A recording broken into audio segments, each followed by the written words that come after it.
The American parasite. No one thought it could happen in North America.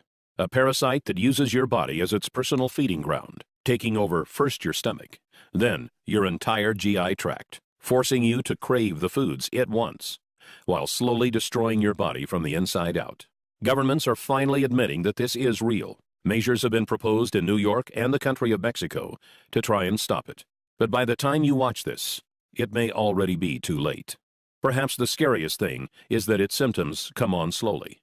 You may never even realize your fatigue, weight gain, or lack of sleep is the result of this bad bug, until it finally takes over and forces you to seek medical attention.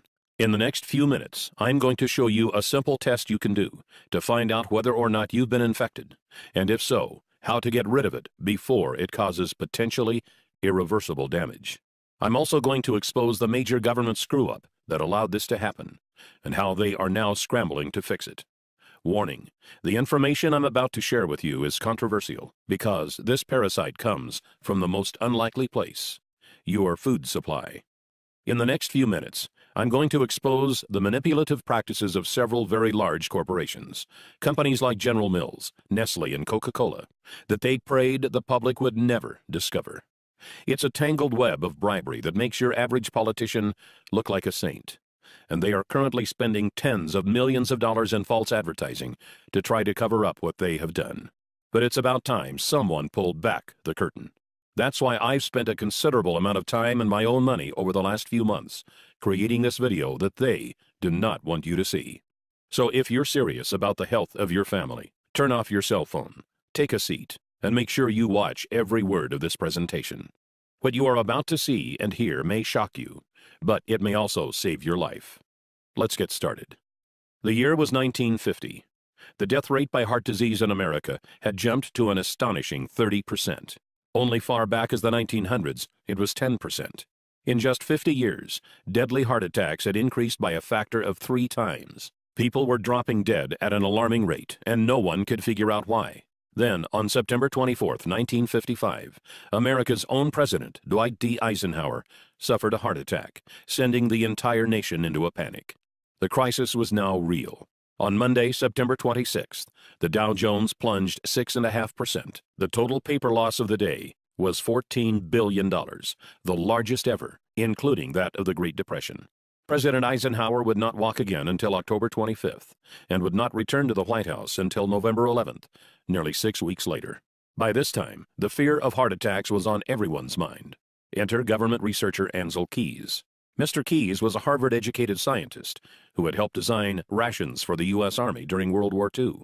Mr. Keys set out to discover why Americans had the highest rate of heart attacks out of any of the first world countries. In what would later become known as the 7-country study, Mr. Keys discovered that Mediterranean nations had the lowest heart attack rates in the world. Their diet also contained the lowest amount of fat.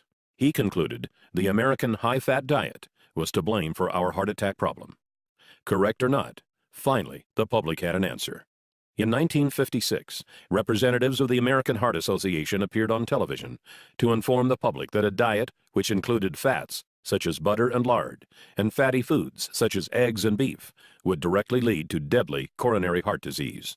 The government's own health officials began recommending people adopt a low-fat diet to protect themselves and their families.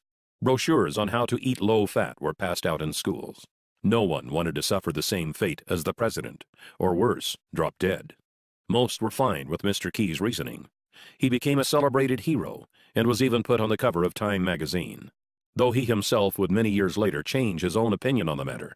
For the time, a low-fat diet was universally accepted as the only surefire heart attack fix. Yet there was one sector that wasn't happy with this, and that was the big food conglomerates.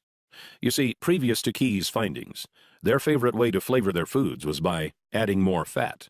Food scientists had discovered that fat was a flavor carrier. It could deliver taste and odor compounds from different parts of food, and provided texture and mouthfeel that made food taste better. Without fat, food tasted like cardboard. But now, the public was demanding their foods be low-fat. Processed and canned foods began to go uneaten as people turned to more natural, lower-fat alternatives. If it didn't say low-fat on the label, people stopped buying it. The conglomerates scrambled to find new recipes that would allow them to call their products low-fat, yet still taste good. Food scientists were called in by the dozens, and finally they discovered something even better. You see, unlike fat, this new flavor additive was actually addicting. It goes by many different names, but you may know it best as refined sugar. Did the food industry know it was dangerous? Even many doctors of the 1950s would argue they certainly did.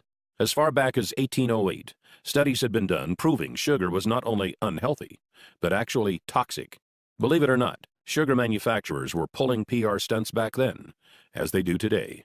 In 1808, the Committee of West India, a large sugar conglomerate of the time, appeared before the British House of Commons to offer a prize of 25 guineas, about $1,000 in today's coin, to anyone who could show an experiment that proved sugar was good for feeding and fattening cows, hogs, and sheep. Food for animals has always been expensive. Sugar was extremely cheap, so many farmers took on the challenge, hoping for good results. The 25 guineas would be just a bonus to the new, cheaper food supply. But as you may have guessed, the attempts were a disaster. Many resulted in the death of livestock. One member of Parliament, John Kirwan, took on the challenge himself, trying to feed sugar and molasses to his calves. After the experiment of this well-known, highly ranked politician failed, the Committee of West India gave up. Then, in 1816, the well-known French physiologist F. Magendie did an experiment of his own involving dogs. He determined that dogs fed with water containing sugar and olive oil wasted away and died faster than dogs fed with water alone. This showed sugar not only had no nutritional value, but actually caused negative effects. This shut the sugar manufacturers up, but just for the time being. Flashback to 1957. Fat was out. The food industry had found foods packaged with sugar were winning every taste test. But would the public buy it? As recently as the 1930s, Dr. Weston A. Price, a research dentist from Ohio, had traveled around the world observing different cultures and their diets. In 1939, he published a paper that revealed in horrifying detail what had happened to the teeth and health of those in cultures who had incorporated refined sugars into their food supply. Sugar still had a bad name. The conglomerates would need to make a move. Later, in 1957, noted Professor E.V. McCollum, who was often referred to as America's top nutritionist of the day, published a book called A History of Nutrition. In it, he argued that despite there being dozens of experiments done since the 1800s, proving sugar was bad for human consumption, those experiments were all flawed due to human error. This book was published and marketed with the same ferocity you see with bestsellers today. But where did it come from? No scientist has his own money to publish a book on such a grand scale. And let's face it, A History of Nutrition? It's not a title that will make a book fly off the shelves. A look inside the book revealed it was published and marketed by a company called the Nutrition Foundation, Incorporated. Who was the Nutrition Foundation? I'm glad you asked. It happened to be a front organization for the leading sugar conglomerates of the time, including the American Sugar Refining Company, Coca-Cola, Pepsi-Cola, Curtis Candy Company, General Foods, General Mills, Nestle, Pet Milk Company, and Sunshine Biscuits, about 45 companies in all. And did the Americans buy it? Oh boy, did they ever. Sales of processed foods skyrocketed. All they had to do was put low fat on the label, then dump in a bunch of refined sugar, and it would sell like crazy. A 2012 study by Dr. Robert Lustig of the University of California, San Francisco, revealed that sugar is just as addictive to the human brain as cocaine, setting off the same dopamine triggers and forcing us to crave more and more of it. So it was only natural that humans would begin to consume the new sugared products at a feverish rate. The food conglomerates responded to the increasing sales by using even more sugar. It began to find its way into foods you would never expect, like hot dogs, yogurt, spaghetti, and breads. As the decades passed, obstacles would spring up, but each time, the conglomerates had an answer. In 1965, the Fair Packaging and Labeling Act began, requiring their products to be honestly and informatively labeled. By this time, the public wasn't so hot on sugar anymore, but that made no difference. The conglomerates simply hid the sugar by putting it into new forms and creating new names. This way, people wouldn't see the word sugar on the food label, but it could still be hiding inside. Some names sugar goes by are agave nectar, brown rice syrup, high fructose corn syrup, dextrose, evaporated cane juice, glucose, lactose, malt syrup, molasses, sucrose. Another classic example is when the sugar pushers began putting the word natural into all of their advertising. Made from natural ingredients became their slogan. But all refined sugars are made from natural ingredients. So is cocaine and heroin. During the 1970s, armed with new studies showing the dangers of refined sugars and exposing them in all of their forms, the American public began to wake up. For the first time since the 50s, sales of certain high-sugar foods slowed down. But the conglomerates had prepared for this and had been hard at work developing yet another weapon of their own: artificial sweeteners. Perhaps the most notorious of these was aspartame, more commonly known as Equal or NutraSweet. The story of how it became approved by the FDA is startling. By this time, the diet craze was in full swing, and the diet food market was a billion-dollar industry. It was banned in 1973, and another artificial sweetener, cyclamate, had recently been banned when it was found to cause tumors in tests done on animals. Aspartame was initially also rejected by the FDA, but its developer, G.D. Searle, was not having it. Searle presented the FDA 100 different studies that showed it was harmless, studies G.D. Searle had funded themselves. Why not? They knew if they could get it approved, they would make billions. But despite what their studies said, every time an independent study was done, it was found to be dangerous for human consumption. For the first time in history, the FDA sought criminal investigation into a food manufacturer for misrepresenting the safety tests of a product. What the investigation revealed was shocking. Deceased lab animals from the tests were not autopsied for months or even years after their deaths, so that rotting would render any tumor data inaccurate. Other animals were found to have tumors cut out and thrown away. Then the animals with the removed tumors were labeled as normal. Obvious tumors were labeled as normal swelling. The FDA easily ruled that aspartame would not receive final approval. But what would follow was a set of dirty political tricks that must have made Abraham Lincoln roll over in his grave. G.D. Searle first arranged to actually hire the U.S. attorney who was leading the investigation. Samuel Skinner first resigned from the U.S. Attorney's Office, stalling the investigation, then went to work for Searle. Later that year, Donald Rumsfeld was hired on as CEO of Searle. Yes, the same Donald Rumsfeld that was Secretary of Defense during the Bush administration. He appointed several political buddies to top management positions and proclaimed he would get aspartame approved within 1 year. At the time, Reagan had just been elected, and Rumsfeld was part of Ronald Reagan's transition team, who was in charge of choosing a new FDA commissioner. They appointed a man named Arthur Hall Hayes, Jr. One of Arthur Hayes' first acts as FDA commissioner was to appoint a 5-person panel to review the final decision to reject aspartame. 3 of the 5 panel members still voted not to approve it, citing the animal tumors as a big concern. So what did Hayes do? Simple. He appointed a 6th member to tie the vote at 3-3. Then Hayes, a man who knew nothing of food additives, decided he as a commissioner should get a vote also. He then cast the deciding vote himself, in favor of approval. Shortly after this scheme, Hayes resigned from his position as FDA commissioner, after which he was hired by Searle for a position paying hundreds of thousands of dollars a year. I know this sounds like a tale from a political horror movie, but sadly, it is 100% true. After all was said and done, aspartame was approved. Coca-Cola began using it to make Diet Coke, which they then marketed as a weight loss drink.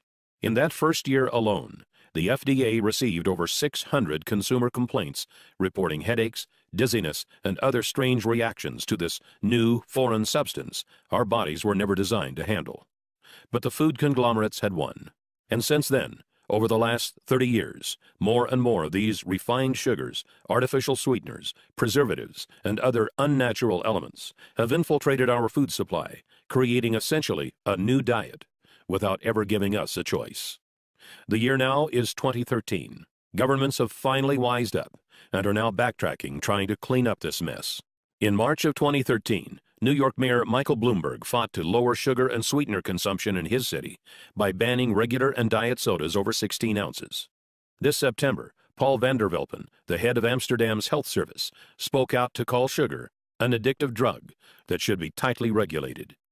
And just last month, The country of Mexico made motions to put large taxes on sodas, just like the American government did with cigarettes. But like cigarettes, these dangerous additives have now become what feels like a permanent part of our society. So, what is the result of all this? What do these unnatural things actually do once we put them in bodies? Why did the dogs in F. Magendie's study die faster when sugar was added to their diets? Why are more people getting sick than ever before?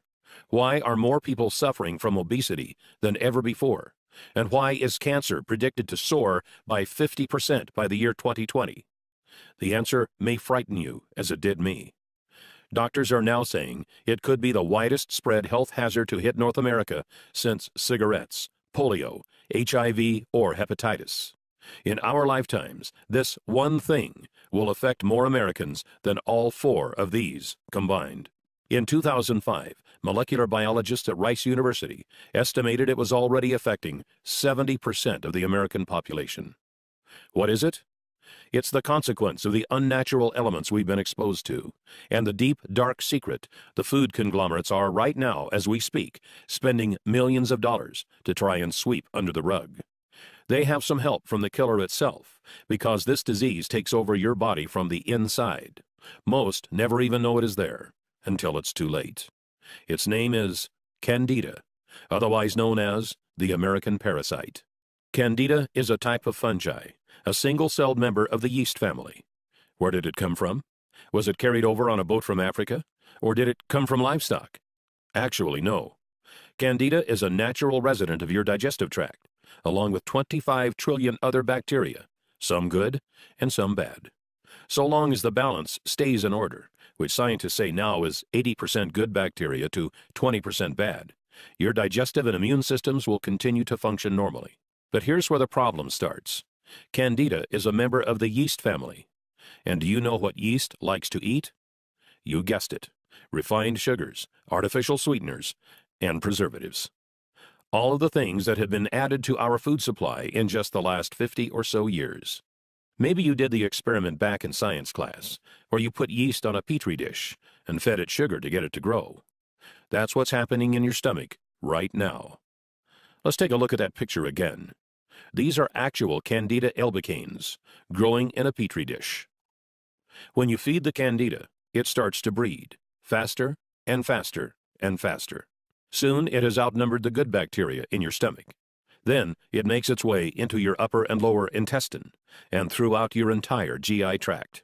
Before long, it begins to expand into other parts of your body, resulting in serious medical problems that can cripple your ability to enjoy a happy life.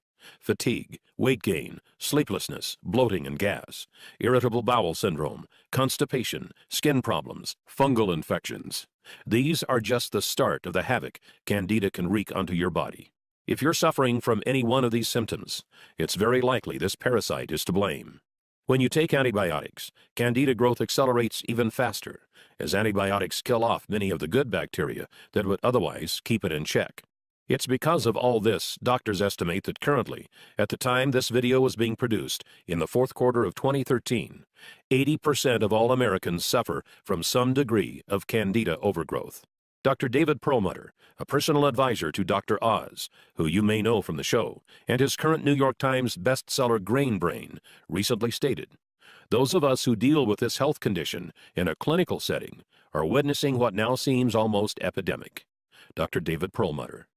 The reason Candida is so dangerous is because it directly affects your digestive system, which is the largest internal organ in your body. It's also the home of your immune system. So when your digestive tract is weakened, so is your ability to combat sickness and disease. Left untreated, it can begin to affect every area of your life. Here is a list of common Candida symptoms composed by Dr. Mark Hyman, recognized Candida authority and best-selling author of The Blood Sugar Solution. General symptoms include chronic fatigue, loss of energy, general malaise, decreased libido, sensitivity to foods, chemicals, or other allergens, eczema, psoriasis, irritable bowel syndrome, toenail fungus. Gastrointestinal symptoms include thrush, bloating and gas, intestinal cramps, rectal itching, altered bowel functions such as diarrhea or constipation, yeast infections, frequent bladder infections, irritable bladder. Hormonal complaints include menstrual irregularities like pain or bleeding, premenstrual syndrome, thyroid dysfunction. Nervous system complaints include depression, irritability, inability to concentrate. Immune system complaints include allergies, chemical sensitivities, low immune function. And if your past history includes chronic yeast infections, chronic antibiotic use for infections or acne, oral birth control pill usage, or oral steroid hormone usage, your chances of having Candida overgrowth are greatly increased. One of the scariest things about Candida is the way it begins to reprogram you to crave more of the foods it wants. It hijacks taste buds, brain chemistry, and hormones to make you want foods that make it grow faster and mess you up even more. Breads, sugars, refined carbs, sodas, fried foods, carb-heavy foods like pizza and pasta, and of course, desserts and sweets. Do you often find yourself craving these things? If so, it's probably not because you're a naturally unhealthy eater, but because the bad bacteria has taken over. It's like they're down there in your stomach yelling, "Feed me," forcing you to want foods that worsen your condition, make you gain weight, and make it literally painful for you to go on a diet that doesn't include them. Candida has also been linked to many studies showing it could be the #1 cause of obesity. As Doctors Carolyn Dean and William Crook write in their 2005 book, The Yeast Connection in Women's Health, most women don't have even an inkling that their symptoms could be caused by yeast overgrowth in their bodies. The number of women suffering in silence, not even knowing what is really wrong, and blaming themselves for failing is, I believe, literally numbered in the millions. Millions of women who can't lose weight and have no idea why. The same holds true for men. Once the excess yeast is destroyed, many find they are able to lose the unwanted weight quickly and easily, even that stubborn belly fat most diet plans can't touch. So now let's talk about how to fix it. Here's the good news. To start feeling better, you don't have to necessarily get rid of all of the Candida. You just need to balance them out. As I mentioned before, your gut is also home to a lot of good bacteria. To start feeling your best, you just need to get to the 80-20 balance. 80% good bacteria, 20% bad bacteria. There are two ways to do this. The first is going on a real, all-natural diet. That means completely eliminating all processed foods, refined sugars and carbs, artificial sweeteners, and also white breads. Then supplement your body with foods that are high in a special kind of good bacteria called probiotics. Probiotics are clusters of good bacteria that, like a powerful army, go into your stomach and form colonies that far outnumber the Candida. They were first brought to attention in 2008 by Nobel Prize-winning physiologist Eli Mechnikov. Noting that Bulgarians at the time lived longer than anywhere else on Earth, he set to find out why, and deduced that it was because of their yogurt-heavy diet. He even named the first probiotic strand he discovered, Lactobacillus bulgaricus, as a tribute to them. Foods that are high in probiotics include sauerkraut, kefirs, olives, and fermented vegetables. Eliminate the unnatural elements from your diet and start eating those foods, and your gut will eventually balance itself out. But let's be realistic. In today's world, that is nearly impossible. Who wants to never eat out at another restaurant, or never go over to a friend's place for dinner? Luckily, there is now a better way. Scientists have recently figured out how to load your gut with probiotics without having to change your diet at all. They've been able to put these living bacteria into pill form, so you can take them with your meals, no matter what those meals may be. They offset the bad foods you eat, populate your gut with good bacteria, and instinctively balance you to the right ratio. Once this happens, all sorts of exciting changes can happen in your body. You have more energy, feel more alert and more active. You can focus better on work. You feel smarter, more productive, more creative. Many no longer have the need for coffee or caffeine, as your body is now able to get more energy from food and tap into it easily. Dr. Alan Walker, professor of nutrition and pediatrics at Harvard Medical School, recently stated, "Evidence from clinical research demonstrates that adding good bacteria to the diet promotes a healthy digestive and immune system. This makes your disease-fighting ability stronger, so you get sick less often." In a 2001 study, children from daycare centers in Helsinki, Finland, were given milk with and without probiotics. Those who drank the probiotic-enhanced milk were 17% less likely to get a respiratory infection and 16% less likely to call in sick because of illness. Harvard Medical School has also recently gone on record to proclaim probiotics' effectiveness at preventing vaginal yeast infections, as well as antibiotic-induced diarrhea. Dr. Michael F. Roizen, New York Times best-selling author and chief wellness officer at the Cleveland Clinic, recently said, "Taking probiotics is a habit that can really benefit the digestive system, which is intricately connected to our overall health." Many also find weight begins to fall off, since your gut processes food more efficiently. If you've had trouble losing weight in the past, it could be because the candida have clogged up your digestive tract, which can greatly slow down your metabolism. You'll also notice those carb and sugar cravings fade away. You actually find yourself craving good, healthy foods that make you look and feel great. All in all, your digestive tract contains 60% of the cells in your body, so it's no surprise that clearing it up can make you feel like a whole new person. Oh, and before I go, I feel it's important I tell you about one more thing. It's important we talk about the costs of not taking care of your gut, because this is not a problem that fixes itself. If you are currently suffering from fatigue, irritable bowel syndrome, skin rashes, reduced sex drive, low energy, obesity, or lack of sleep, then chances are you are one of the 80% of Americans who has some form of candida overgrowth. Unless you are willing to make an immediate, drastic change to your diet, symptoms will only worsen for you as the bad bacteria continues to grow. Think of it this way. Imagine if all of a sudden you decided to never brush your teeth ever again. The plaque buildup that would form is not unlike what goes on in your gut when it's untreated. Sure, you'll be fine for a while, but eventually you'll begin to get cavities and mouth rot, and then you lose your teeth, and you are out of luck. It's very likely the exact same thing is going on in your gut right now. The food that causes bad bacteria to grow on your teeth is the same food that goes into your stomach right after. So it only makes sense that it would cause bacteria growth there also. But in your gut, the consequences are much more severe. While your mouth and teeth are certainly important, they are just a small part of your body. Your digestive tract is your core. It actually contains 10 times as many cells as the entire rest of your body. Untreated, it could begin to affect your health in ways I'd never wish upon anyone. Bad breath, constipation, acid reflux, indigestion, fatigue, lack of sleep, skin problems. These are just the early symptoms.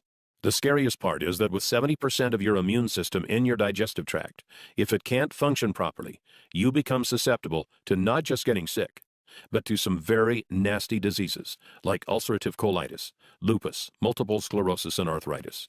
And those can't be cured by balancing your gut. That's why it's critical you get this handled now, before it's too late.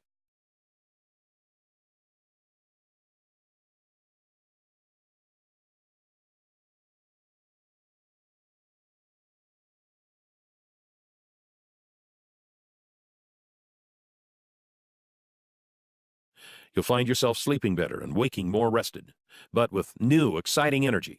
You are ready to take on the world.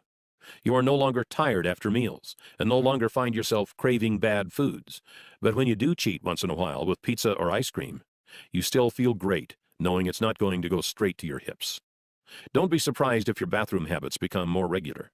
Since you are no longer a slave to your gut, multiple trips to the toilet are a thing of the past. Weight may also begin to fall off, as your body is now a food-burning machine, no longer a fat and sugar storage hub. You'll probably also discover you no longer find yourself needing caffeine, carbs, or sugar. Many claim their sex drive goes up as your body feels younger, sexier, and more vibrant. Your skin may even appear younger and firmer, as your body is better able to bring the nutrients from your food into your skin, replenishing your cells and giving you a healthy, youthful shine. And then, I can't tell you exactly when it will happen. It may be in a few days, or it could take a few weeks, but it certainly will happen. It's something I call the magic moment. The magic moment is when you wake up one day and realize that something is different. Your senses feel more powerful. You are more alert, centered, and on point. The air feels crisp, and your body feels alive. Your serotonin levels have soared, and your soul just feels like everything is right. Then you realize that's the way we humans were supposed to feel all along. And now that your body is running like a finely tuned machine, you know that you always will feel this incredible. It's a feeling you can't really put a price on. Our health is our most precious asset. Without it, we can't fully enjoy anything else.